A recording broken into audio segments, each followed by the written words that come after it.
When someone feels the sting of loss but isn't ready to confront it, they often reach for the easiest tool to mask the pain, performance. And in the modern world, that performance lives on social media. It's not healing, it's not growth, it's a strategy. You see, when she's pretending to be happy without you, one of the first places it shows is on her feed. It's subtle at first, a well-timed photo with a radiant smile, maybe a caption about peace, freedom, or finally being herself. But beneath that curated image, there's usually a psychological war taking place. Because if she were truly content, she wouldn't need to make such a show of it. Real peace is quiet. It doesn't need validation. But pretending needs witnesses. So she performs. Not just for her followers, not just for her friends, but most importantly, for you, the one she's trying to convince. And this isn't about narcissism. It's about a fragile ego trying to rewrite the story before the pain sets in too deeply. She wants to be the one who looks like she made the right call. The one who walked away and didn't flinch. Because if she can convince the world she's thriving, maybe she'll start to believe it too. And that's the trick. The performance isn't just to manipulate your perception. It's also to shield herself from her own doubts. Social media, in that sense, becomes a shield and a weapon. A shield from inner conflict and a weapon to stir insecurity in you. She may not say it directly, but every filtered smile, every highlight reel from a weekend trip or a night out is carefully chosen. It's all meant to say, look how well I'm doing without you. And here's the thing, if you were truly irrelevant, she wouldn't feel the need to make that statement at all. People don't put on shows for those they've emotionally detached from. They put on shows for the ones they're still tethered to. The very effort of trying to appear unaffected is itself evidence of the emotional weight that still exists. Because if she had genuinely moved on, she'd be indifferent, not performative. She wouldn't need to prove anything. That's the paradox of pretending to be happy. Real happiness doesn't need an audience, but performance does. And the more frequent and curated those performances become, the more obvious it is that she's still caught in the gravitational pull of what once was. You'll notice a shift. At first, the posts are vibrant, polished, almost aggressively joyful. Then they become cryptic, emotionally vague, quotes about strength, self-love, and the pain of betrayal. What she's doing is testing the water. It's an emotional fishing expedition. She's watching your response, even if it's silence, especially if it's silence, because your silence is a mirror. And when her performance is met with no applause, no reaction, it creates discomfort. That discomfort often leads to more exaggerated displays. She doubles down, not because she's over you, but because the lack of validation is confirming what she fears the most, that you may actually be moving on without needing to prove it. This is when pretending becomes exhausting. The energy it takes to maintain the illusion begins to wear on her, because it's hard work to keep up appearances when your internal world doesn't match the image you're projecting. It becomes unsustainable, and eventually the mask starts to slip. That's the moment of reckoning. When she realizes that all the pictures, the stories, the inspirational quotes, they've done nothing to fill the void. The external noise hasn't quieted the internal questions, and there are always questions. She'll wonder why she still thinks about you when she's alone, why she still checks to see if you've seen her story, why the attention from others feels hollow. And those questions, left unanswered, begin to echo louder than the applause from her audience, because the audience doesn't really know her. You did. And that's what makes it harder. You knew the unfiltered version. You knew her before the performance. And no matter how polished her online presence looks, there's still a part of her that knows. Deep down, you can see through it. So if you find yourself watching her from a distance and wondering if she's really that happy, understand what you're seeing. You're not witnessing healing. You're witnessing image control. You're witnessing someone trying to win a narrative battle, not because they've won emotionally, but because they're afraid they've lost. The smile may be real in that second, but it's not the whole truth. And deep inside, she knows it.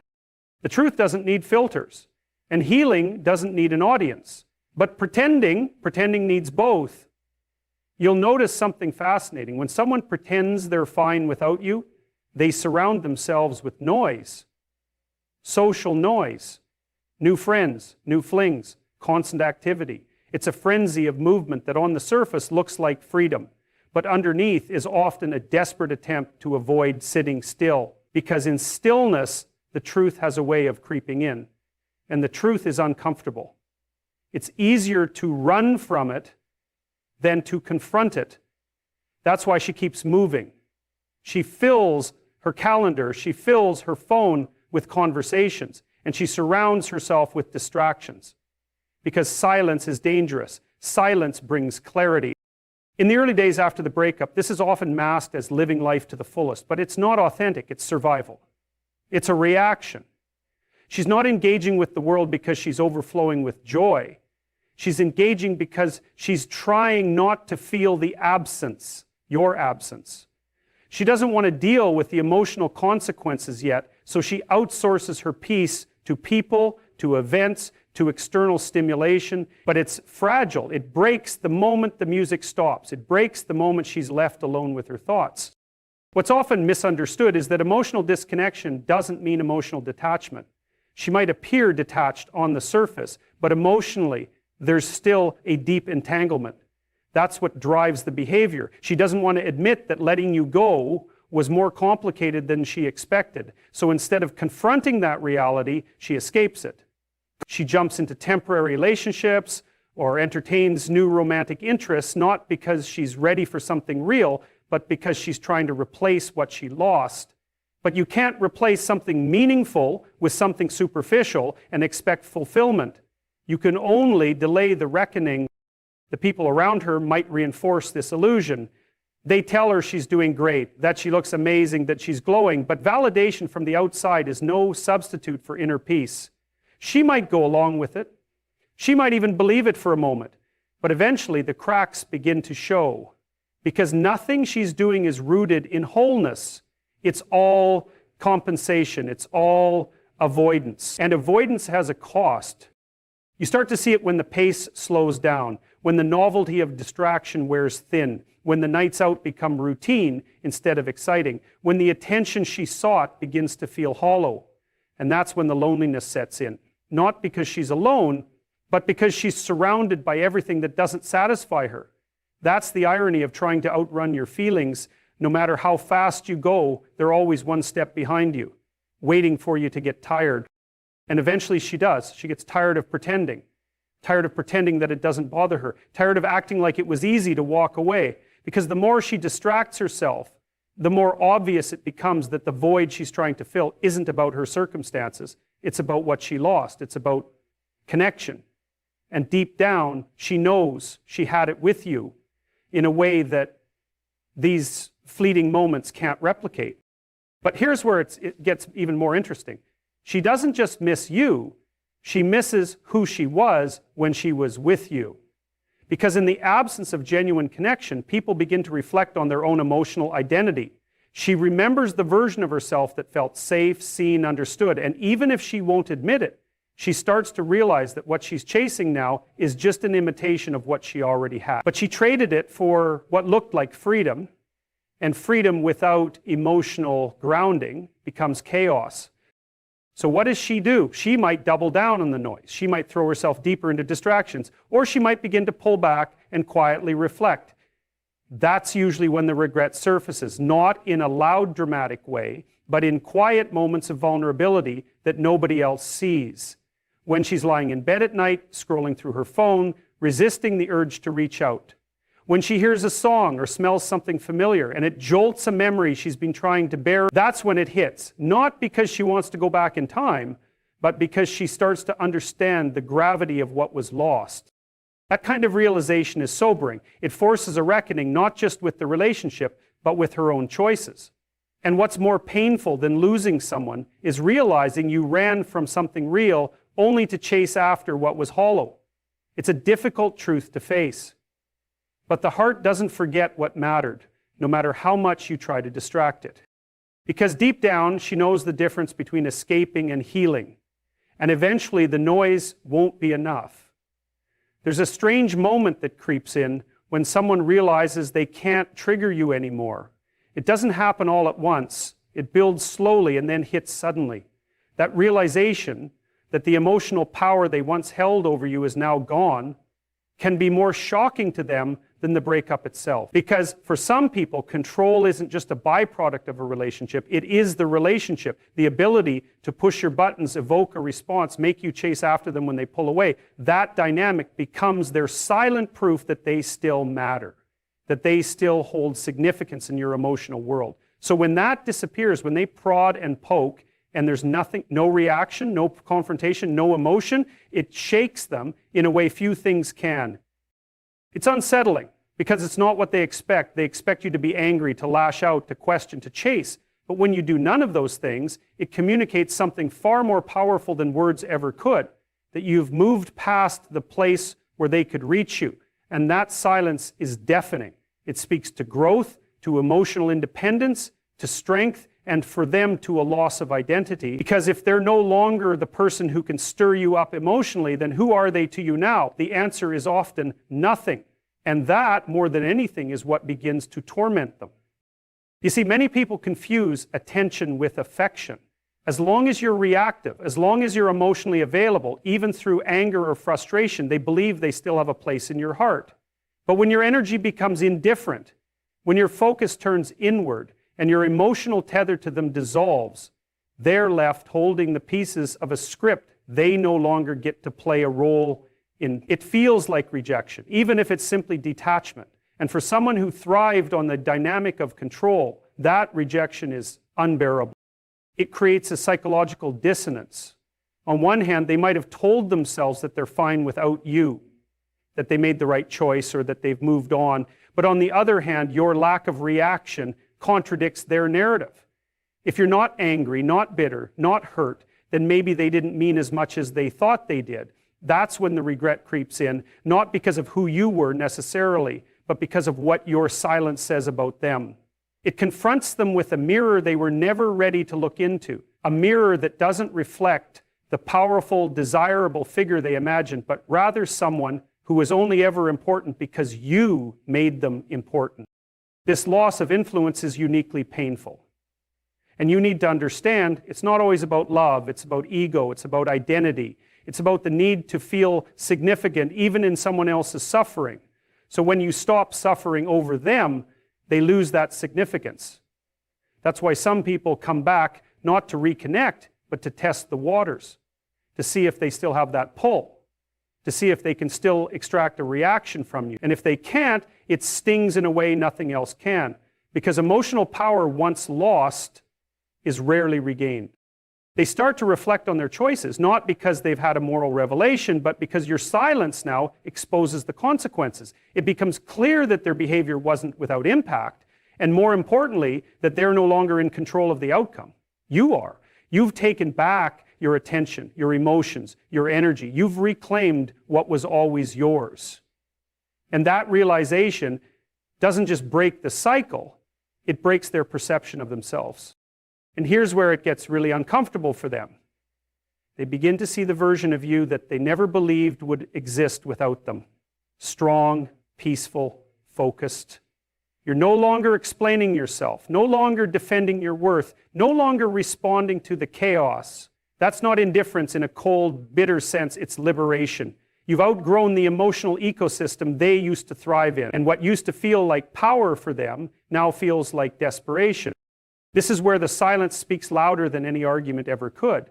You're no longer playing the role they assigned you. You've written your own script, and in that new narrative, they have no place. They've become a footnote, and for someone who once believed they were the whole story, that's the hardest truth to accept. Because the moment you stop reacting is the moment they realize they've lost something they truly value until it was no longer accessible. There's a strange irony that plays out when someone realizes they're no longer the center of your universe. In the beginning, after a breakup, they might pretend they've moved on effortlessly. They might showcase a picture-perfect life full of laughter, confidence, and new distractions, but it's often just that, a performance. Because the truth begins to surface, not when they're being watched, but when they realize the audience is no longer there. And when they reach out, when they throw that emotional hook your way, and you don't bite, when you don't respond with desperation, longing, or even curiosity, that's when the illusion starts to fracture. That's when it dawns on them. The grip they once had on you is gone, and the grip you have on them, the grip they once had on you is gone. This realization is not just unsettling, it's destabilizing. Because for a long time, your presence in their life, whether it was through conflict or connection, validated their worth. They had a role in your story, and even when things were strained, it meant they still mattered. But when you've moved to a place of genuine emotional distance, when you don't immediately respond to their message or return their call with the urgency they expect, they're forced to confront a reality they never prepared for. The silence tells a different story, a story of detachment, of healing, of boundaries. And for someone who once depended on your emotional availability to feel important, that silence becomes unbearable.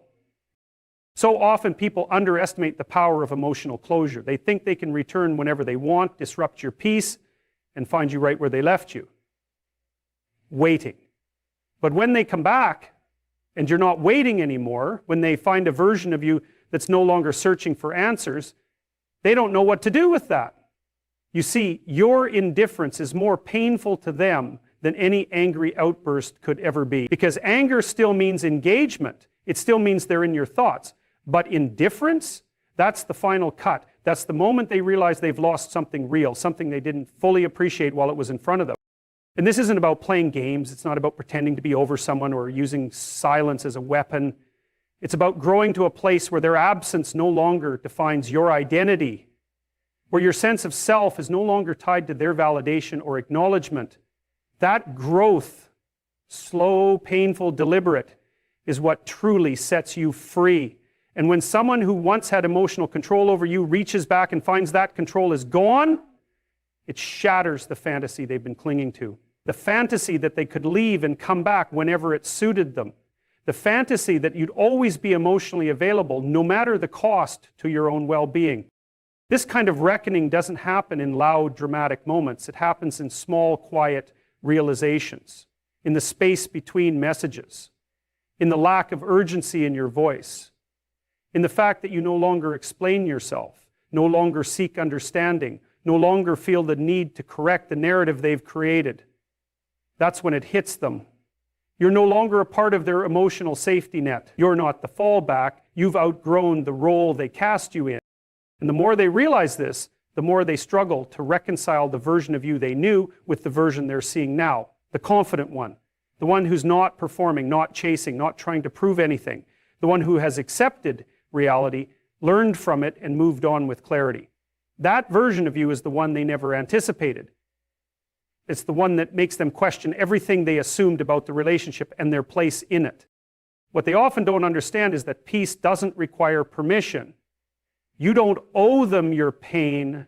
You don't owe them access to your healing. And you certainly don't owe them the satisfaction of seeing you unravel when they decide to reappear. Growth means recognizing that not every hand that reaches out deserves to be held again. Sometimes it just deserves to be acknowledged and let go. With kindness, maybe, but with firmness, always. So when you respond or choose not to, you're not being cold. You're being clear. You're being grounded. You're being someone who no longer defines their worth by someone else's confusion. And that clarity is what makes them regret walking away. Not because they finally see your value, but because they finally realize you don't need them to, and that's the moment everything changes. There's something deeply unsettling to someone when they realize that they've been replaced, not necessarily by another person, but by a deeper sense of self-respect, purpose, and direction that no longer includes them. That's the part they never anticipate. It's easy for people to believe they'll always occupy space in your mind, that even if you're apart, they still linger in your heart. That illusion gives them comfort. But when they reach back out and sense that emotional space has been filled, not with bitterness, not even with someone new, but with peace, they don't know how to process it. Because let's be honest, people are not just afraid of being forgotten, they're afraid of becoming irrelevant. When someone who used to orbit your life suddenly finds themselves shut out of your emotional world, it destabilizes their sense of self, especially if they thought they had more time, more leverage, more control. But control is an illusion. And when they try to reassert it by texting out of the blue, calling when you least expect it, posting something that feels like a subtle signal, they're really testing one thing. Do they still matter to you? And when they realize the answer is no, or at least not in the way they used to, it hits them in a place they didn't even know could hurt. There's a very human tendency to believe that someone will always be available just because they were in the past. We anchor ourselves in old dynamics because they make us feel powerful or safe. But emotional maturity requires something more than nostalgia or entitlement. It demands accountability. And when someone reaches back after a long absence and encounters a version of you who no longer needs their validation, who's no longer suspended in the emotional purgatory they left you in, it forces a brutal kind of self-awareness, one they've been avoiding. You see, when a person walks away, either slowly or suddenly, they expect the world they left behind to remain static, especially if they believe they had the upper hand. But people change. And sometimes the change is quiet.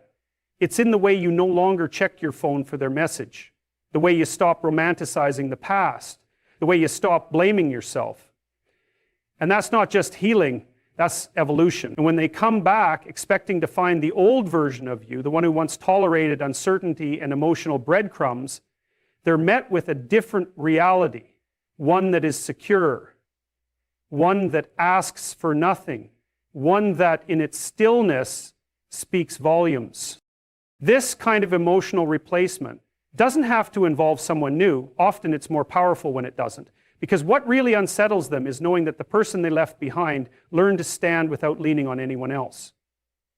That you didn't use someone else to get over them. You used time, reflection, responsibility. You developed depth. You rebuilt.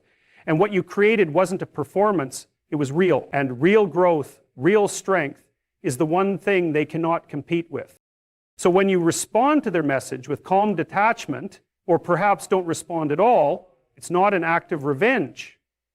It's the result of clarity.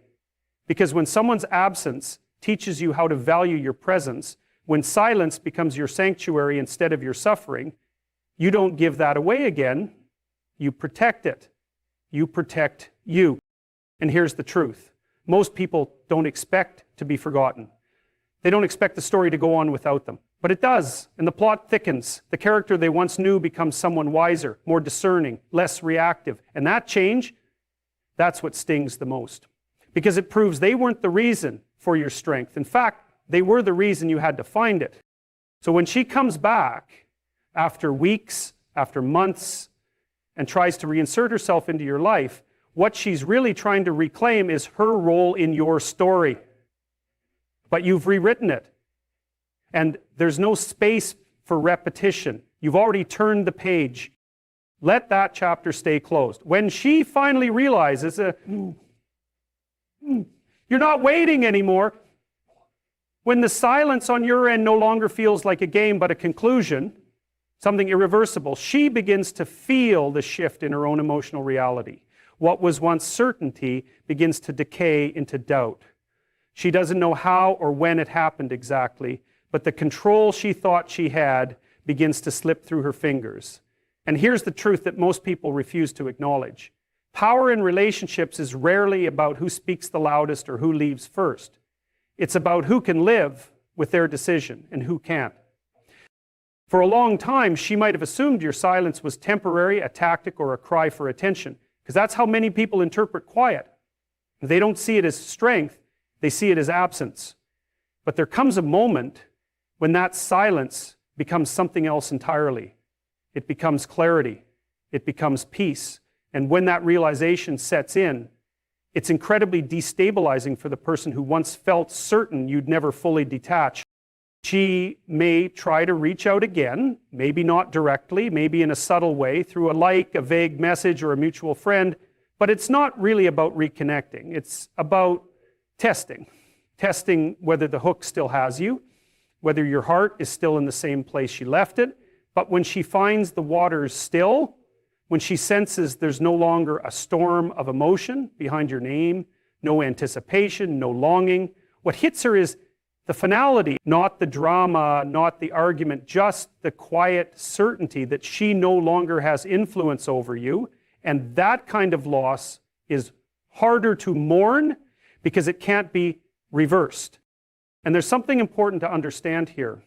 When someone starts to panic after your silence, it's not always because they miss you. Often it's because they miss the version of themselves that existed in your presence. Maybe she felt adored. Maybe she felt desired, validated, even admired in a way she hasn't experienced since. And when she can't access that anymore, when she realizes that your emotional well of attention has dried up, not from resentment, but from healing, that's when the regret starts to set in. That's when the masks begin to fall. Because people can pretend. They can pretend they're happier, pretend they've moved on, pretend the breakup was a path to their personal liberation, but all that performance collapses the moment they're met with indifference from someone who once cared deeply. That's the mirror they avoid, and when they finally look into it, they see their own choices reflected back. Clearly, painfully, no noise, no excuses, just consequences. What makes your silence so powerful isn't that it hurts her, it's that it forces her to confront herself. Without your attention, without your emotional availability, there's no longer a distraction from her own decisions. And that's when she starts questioning everything. Why she let it go, why she didn't take it seriously, why she believed you'd always be there. It becomes less about you and more about the part of herself she compromised in the process. That's not about romance anymore. It's about identity. It's about seeing herself from a lens she no longer controls. The irony is, she probably thought she'd be the one to move on first. Maybe she believed she'd be the one to find someone new, to prove she was right all along. But emotional closure doesn't come from outside validation. It comes from facing the void without needing someone else to fill it.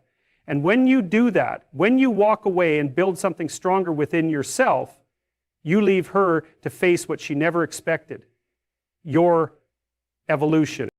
And that evolution isn't loud, it doesn't boast, it doesn't seek revenge. It just exists quietly, unapologetically. You go to work on yourself, you find purpose again, you connect with people who nourish you, who see you. You stop revisiting old memories like they're gospel and start treating them like lessons. And without you saying a word, that growth speaks volumes. It tells her she was part of the past, but she's not entitled to the future. So if she comes back, if she breaks the silence, you don't need to meet her with anger or resentment. You meet her with stillness. Not because you don't feel, but because you've already felt everything there was to feel. And you came out on the other side. That's the moment she realizes she didn't just lose you, she lost access to the person you were when you loved her most. And that realization will echo much louder than anything you could ever say. Sometimes the most powerful thing you can do is let someone feel your absence without trying to explain it.